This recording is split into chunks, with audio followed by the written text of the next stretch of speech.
Welcome to the Deep Dive. You've asked us to unpack the latest earnings call, and today we're diving into Amer Sports' first quarter fiscal year 2025 results. That's right. There was definitely some anticipation around this one, given their brands and, well, everything happening in the market. So this deep dive, it's all about getting past the headlines, understanding what they actually reported for Q1. Exactly, and what it might mean for the rest of their fiscal year, and maybe even beyond. We'll look at the numbers, the different parts of the business, their strategy. Let's just start with the top line results, because, wow, strong doesn't quite cover it, does it? No, not really. They pretty much blew past expectations. Sales, adjusted margin, EPS, all significantly better than anticipated. Okay, give us the key numbers. Sales growth. Reported sales were up a very solid 23%.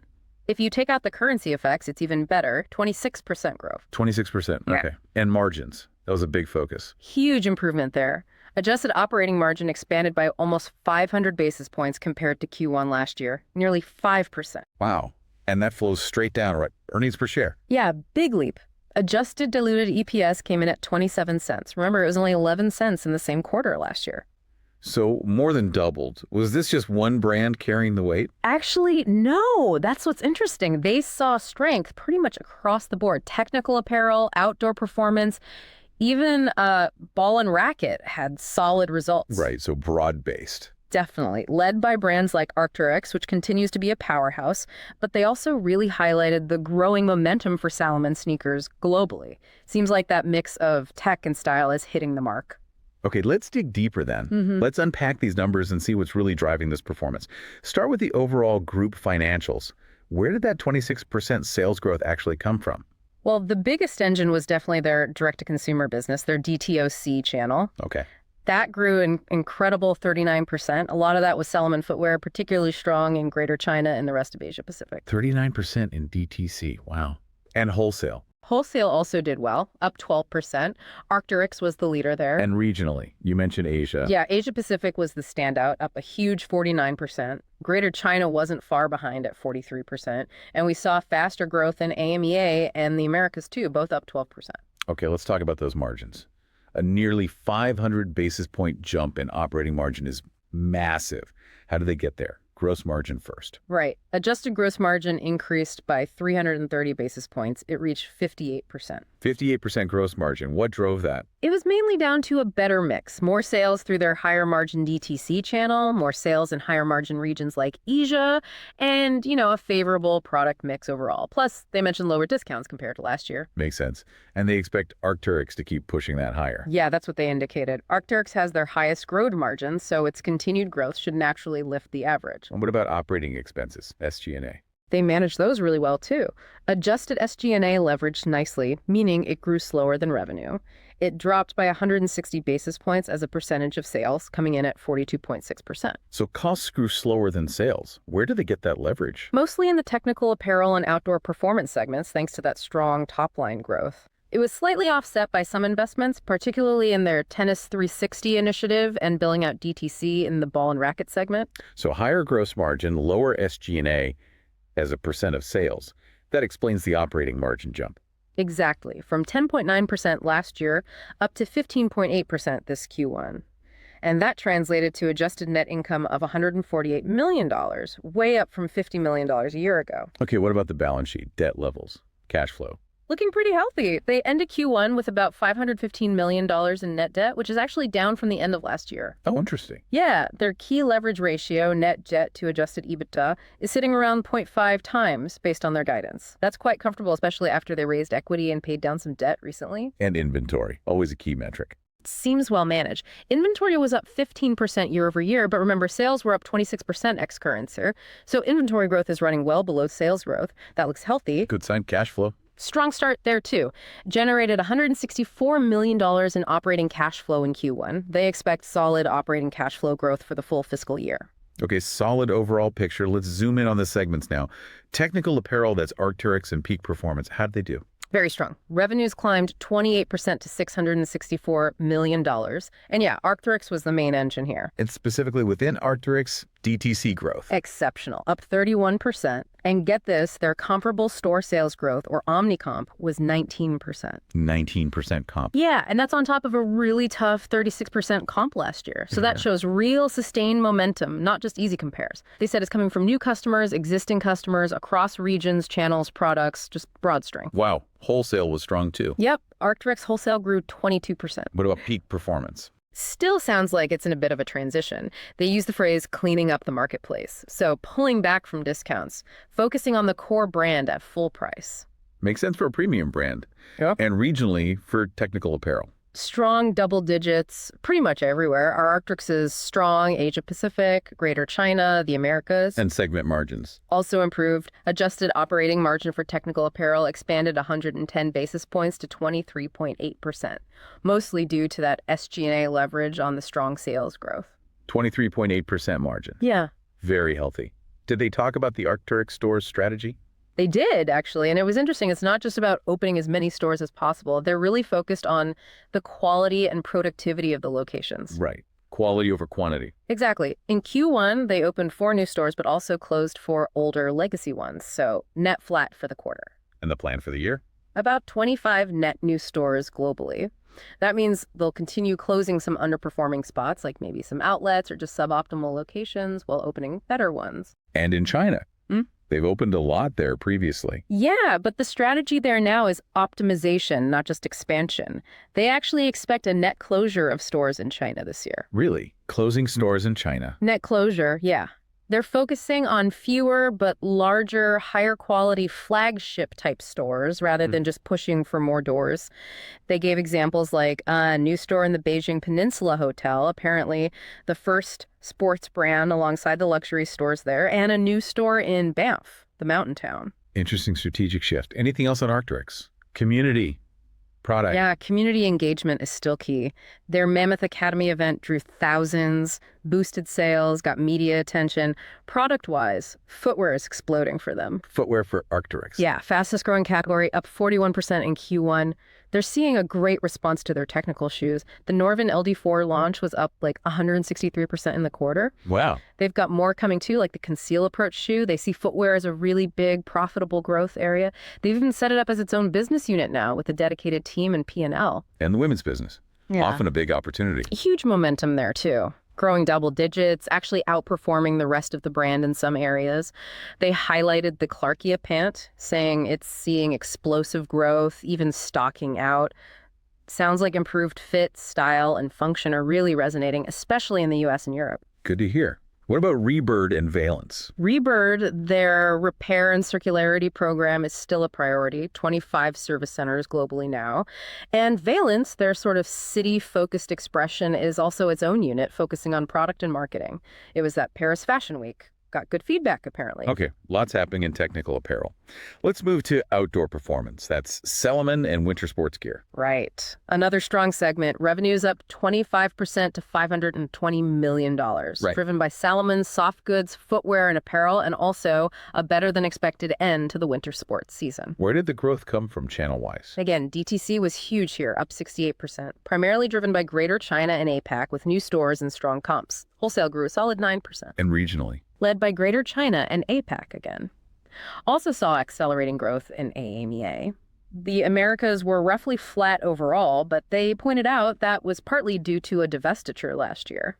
Salomon soft goods actually saw good growth in the Americas too. Let's talk about Salomon footwear. You mentioned momentum earlier. Yeah, they really emphasized this. It's accelerating globally. It started strong in China and APAC, but now they're seeing and are quite impressed by the traction in the US and Europe. So it's breaking out beyond Asia. Seems like it.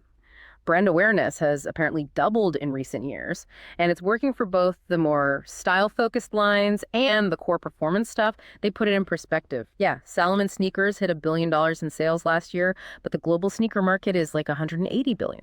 So tiny share, huge potential runway. Exactly. They feel they have a unique spot. Technical credibility meets everyday style.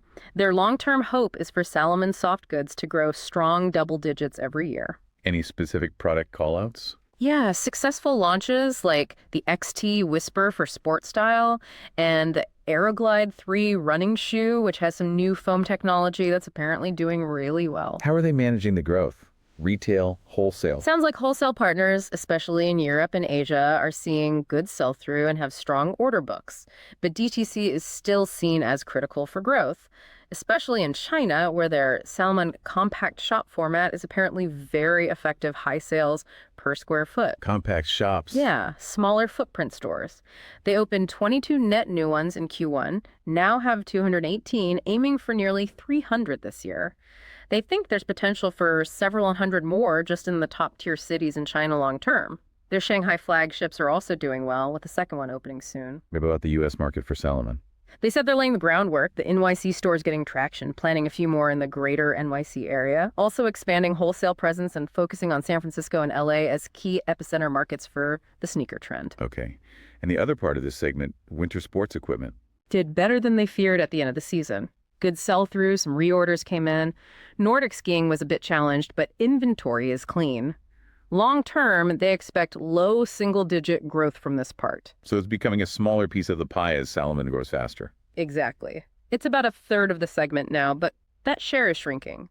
The overall ski snowboard industry seems healthy, though, they noted. And margins for outdoor performance must have been good with 25% growth. Extremely good. Adjusted operating margin expanded a massive 990 basis points. Wow, nearly 10 full points. Yeah, up to 14.7%, driven by strong gross margin expansion, better mix, product costs, and also really significant SG&A leverage from that high growth rate. Huge improvement there. Okay. Last segment, Ball and Racket, Wilson and others. Right. Revenue here increased 12% to $360 million, helped by easier comparisons to last year when they were dealing with inventory issues. Growth came from soft goods, racket sports like tennis and pickleball and golf. But they cautioned about that growth rate. Yeah, they were clear that 12% isn't sustainable long-term for this segment. They're guiding for more like low to mid-single digits going forward. Where did the growth come from within the segment? Led by soft goods, which is about 10% of the segment now, and their main racket sports franchises. The Tennis 360 initiative is gaining momentum, especially in North America, China, and APAC. Any Wilson highlights? Mentioned a solid start for the Clash V3 tennis racket, good response to the Vesper pickleball paddle. The Tennis 360 apparel and footwear business nearly doubled in Q1. Apparently the women's shoe was a hit. They plan about 50 more Wilson Tennis 360 shops in China this year, aiming for almost 100 total. A new concept store in Dallas is starting well, and a test with Dick's Sporting Goods for tennis gear is apparently outselling competitors. What about golf? Baseball. Golf saw improvement in sales and margins, helped by the Dynapower launch. Baseball softball was roughly flat bag growth, offset softer glove sales. And the margin story for ball and racket improved, but not as dramatically. Adjusted operating margin was up 270 basis points to 6.6%. That was mostly due to higher gross margin from a better mix. But they actually saw some SG&A deleverage here. Deleverage. Why? Because of the investments they're making in Tennis 360 and building out DTC capabilities for this segment. Store growth is mainly in Asia Greater China, where they say the monobrand format works well. Getting margins back up depends on scaling those investments successfully. Okay, makes sense. Let's pivot to something probably on a lot of investors' minds right now. Tariffs. How did management sound about that? Surprisingly confident, actually. They seemed pretty sure they could manage potential tariff impacts. Why so confident? They laid out a few reasons. First, their U.S. exposure isn't huge. Only 26% of revenues come from the U.S. Second, they target high-end consumers who tend to be less sensitive to price increases. Right, premium positioning helps. Exactly. They feel their products offer high functionality and value, which gives them pricing power. They also pointed out that most of their growth has come from selling more stuff, not just raising prices, suggesting there's room there if needed. And finally, they have a healthy balance sheet and good cash flow to weather bumps. Did they quantify the exposure? Where are they sourcing from for the U.S. market? Yeah, they broke it down based on last year's numbers. Oh. For the 26% of revenue from the U.S., the sourcing was 8 points from China, 8 points from Vietnam, 6 points from the rest of Asia, 3 points from Europe, and 1 point from the rest of the world. So China is 8% of sourcing for 26% of revenue. Not insignificant, but maybe less than some feared. Perhaps. By segment, a bit over half the exposure is in ball and racket, about 30% in technical apparel, and the rest in outdoor performance. But they stress that all segments are working on mitigation plans. What kind of mitigation? Working with their suppliers, their vendors, and they said retailers seem to be accepting necessary price increases on affected products for the second half of the year. Did they try to estimate the potential hit? They did. They modeled a scenario where those higher tariffs, like the 145% on some Chinese goods, either stayed or came back. Even in that scenario, they estimated only about a 5-cent impact on their full-year EPS after mitigation. 5 cents. That seems manageable. Yeah, about 100 basis points of margin impact annualized. They seem to believe they can mitigate the vast majority of it over time, even if rates go higher. Okay, so given the strong Q1 and this confidence on tariffs, what did they do with guidance for the full year? They raised it. Group revenue growth guidance is now 15-17% reported, up from 13-15%. They also have a slightly better FX outlook now, assuming 150 basis point drag instead of to 250. And by segment. Raise those two. Technical apparel growth now expected at 22%, up from around 20%. Outdoor performance raised from low double digits to mid-teens growth. And ball and racket nudged up from low to mid-single digits to just mid-single digits. Interesting. What about margins? Did they raise margin guidance too? No, interestingly, they kept the full-year guidance for adjusted gross margin at 56.5557% and adjusted operating margin at 11.512%. So higher sales, but same margin percent. Suggests maybe some conservatism or cost pressures factored in. Could be. Or maybe the mix impact isn't quite enough to lift the overall percentage forecast yet, despite the Q1 beat. Segment operating margin targets were also maintained, around 21% for TA, 9.5% for OP, and 3.4% for BNR. Okay. Any other guidance points? EPS? Yep. Adjusted diluted EPS guidance was raised to 67.72 up from 64.69. That's based on about 560 million shares. They expect net finance costs around $120 million, tax rate 30-32%, CapEx around $300 million for stores, IT systems, logistics. Now, does this guidance imply things slow down a bit in the second half compared to Q1? Mathematically, yes. The implied growth for H2 is slower than the Q1 pace. They acknowledge this and said it reflects some prudence given the uncertain macro environment. However, they also explicitly said they are well-positioned to potentially beat these raised numbers if the strong trends they're seeing right now continue. So guidance raised, but maybe still conservative if momentum holds. What about Q2 specifically? For the second quarter, they're guiding revenue growth of 16-18% reported, adjusted gross margin around 57-58%, adjusted operating profit margin between 3 and 4%. Okay, lower operating margin in Q2 than Q1. Seasonality. Investments. Likely a mix of both. Finance costs about $25-30 million for Q2, all leading to an adjusted diluted EPS guide of 0 to 2 cents per share for the quarter. 0 to 2 cents. Yep. And again, they express confidence in hitting or potentially beating that Q2 guide if the current business momentum continues. All right, so putting it all together, strong Q1, raised guidance, but with some caution baked in, confidence on tariffs. What's the big picture takeaway for thinking about Amer Sports now? Well, I think this call really reinforces this idea of Amer Sports evolving. It's not just a collection of brands anymore. That portfolio of premium technical brands gives them a real edge, especially as that global premium outdoor market keeps growing. And Arcteryx is key to that. Absolutely. Its strength isn't just about easy comps anymore. It looks broad-based, driven by genuine brand heat, traffic from marketing and community efforts, and smart store execution.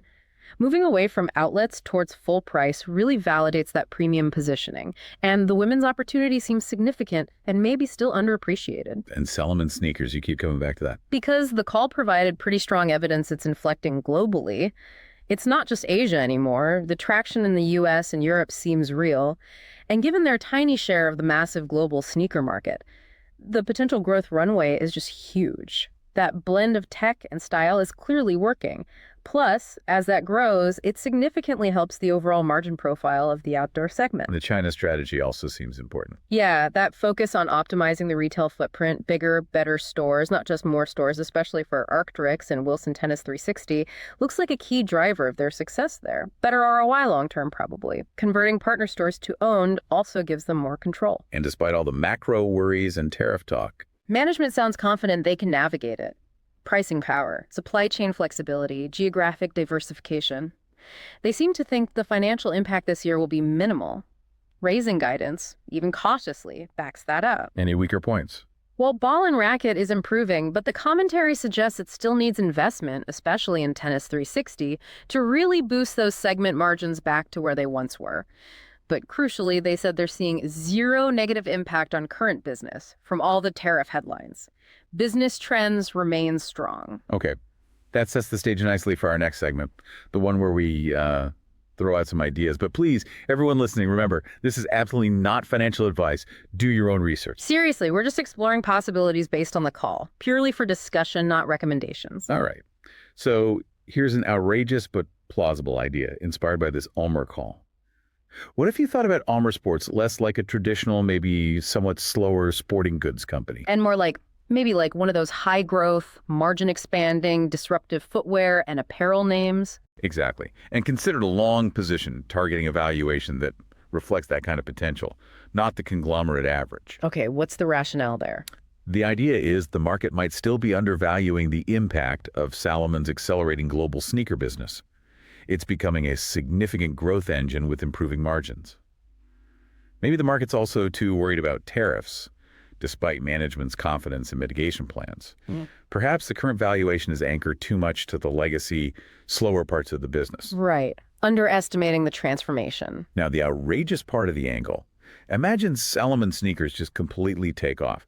They become the next huge shoe craze in the US and Europe over the next year or so. Doubling sales even faster than management expects. Yeah, driving massive margin improvement for the whole company. And at the same time, the tariff issue just vanishes, either resolved or managed so seamlessly the market stops caring. Okay, that's the outrageous part. What makes it plausible? Well, the Q1 results were undeniably strong. Guidance was raised. Management is confident on tariffs. And Salomon's market share in the West is still tiny, so the growth potential is objectively there. The momentum is real. What catalysts would you look for? Continued acceleration in Salomon footwear sales, maybe rising prices there too, in the second half. Proof that the tariff mitigation is working exactly as management said, with minimal P&L impact. And seeing those new Arcteryx and Salomon stores drive really strong same-store sales growth. And the risks. Can't ignore those. Of course. A big macro slowdown could hit premium spending. Tariff uncertainty could linger and weigh on sentiment. Competition could wake up and target Salomon's niche more aggressively. And there's always execution risk with new stores or big product launches. So basically, it's a bet that the market eventually re-rates the company based on the strength of its premium high-growth segments, and that management successfully navigates the external risks. Potential for big returns that happens. But again, just an idea, absolutely not financial advice. Do your own homework. Right. Okay, let's wrap up our deep dive on Amer Sports Q1. Definitely an impressive start to their fiscal 2025. Yeah, really strong performance across the board. They beat expectations pretty handily, raised their outlook for the full year despite the uncertain environment, and showed real momentum behind key brands like Arcteryx and particularly Salomon. Management projected confidence in handling challenges like tariffs, leaning on their premium brands, innovation, and smart moves in places like China. And one last time, nothing we've discussed constitutes financial advice. So maybe the provocative thought to leave you with is this. Does the market fully grasp how much this company is changing?